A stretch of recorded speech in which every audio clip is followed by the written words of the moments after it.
रुड़की से बड़ी अपडेट आपको बताएंगे। केंद्रीय विद्यालय क्रमांक 1 रुड़की की प्राथमिक शिक्षा राखी दायमा शिक्षण नवाचार की दिशा में एक महत्वपूर्ण राष्ट्रीय सम्मान से सम्मानित हुई हैं। इनकी नवाचार परियोजना को राष्ट्रीय शैक्षिक अनुसंधान और प्रशिक्षण परिषद NCERT के national awards for innovative protected एवं experiments in education schools and teachers educational से सम्मानित किया गया। ये संस्था शिक्षण के क्षेत्र में नवाचार, तकनीक, निष्ठा, समर्पण के साथ कार्य करने वालों शिक्षकों को उनके बेहतरीन कार्य के लिए हर वर्ष नए प्रोजेक्ट्स का चयन कर उनको सम्मानित करती है। इसकी कड़ी में इस विद्यालय की प्राथमिक शिक्षा का मेरा नाम राखी दायमा का प्रोजेक्ट चयनित हुआ है। इनके प्रोजेक्ट का विषय इन विषयों का पर्यावरण अध्ययन के साथ एकीकरण है। इस प्रोजेक्ट के कार्यान्वयन का मूल्यांकन NCERT द्वारा किया। 76 एंट्रीज थी जो कि राय अजमेर में गई थी और वहाँ से सेलेक्ट होकर 16 NCERT में पहुँची और वहाँ से हमारा प्रोजेक्ट सेलेक्ट हुआ जो हमारे स्कूल लेवल पे चल रहा है और उसी का हमें सर्टिफिकेट मिला है।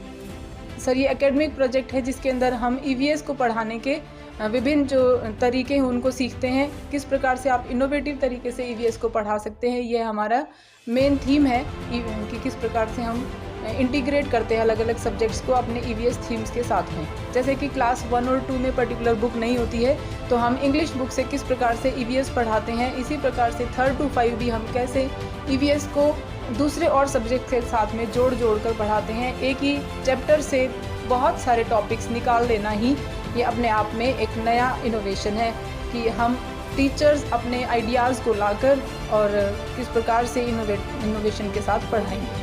के लिए इस प्रकार से यूज़फुल है कि आपके पास बुक नहीं है परंतु आपने कैसे इंग्लिश को हर एक लाइन से आपने एक नया थीम निकाल लिया है, एक नया टॉपिक निकाल लिया है। जैसे कि एक कर्ली लॉक्स एंड 3 बियर्स एक पोएम है हमारी, तो उसके अंदर से मैं जेनेटिक्स भी पढ़ा देती हूँ, उसके अंदर से मैं प्लांट्स एनिमल्स भी पढ़ा देती हूँ, इसके अंदर से मैं भारत स्काउट गाइड के बारे में भी बता दूँगी। तो इस प्रकार से हम अलग अलग तरीके एक ही चैप्टर से विभिन्न चीज़ें किस प्रकार से निकाल के बच्चों के आइडियाज़ को एक्सप्लोर करते हैं, क्रिटिकल थिंकिंग उनके निकाल लेते हैं। और जैसे FLN चला हुआ है, लिटरेसी और न्यूमरेसी को भी उसके साथ जोड़ देते हैं। तो ये सभी आइडियाज़ हम उसके अंदर कॉप अप करके बच्चों को एक्सप्लोर करते हैं कि वो एक बुकिश नॉलेज तक ही सीमित ना रहें और आगे पढ़ें। हमारे स्कूल लेवल पे तो ये चल ही रहा है, तो इसका इम्प्लीमेंटेशन भी चल रहा है।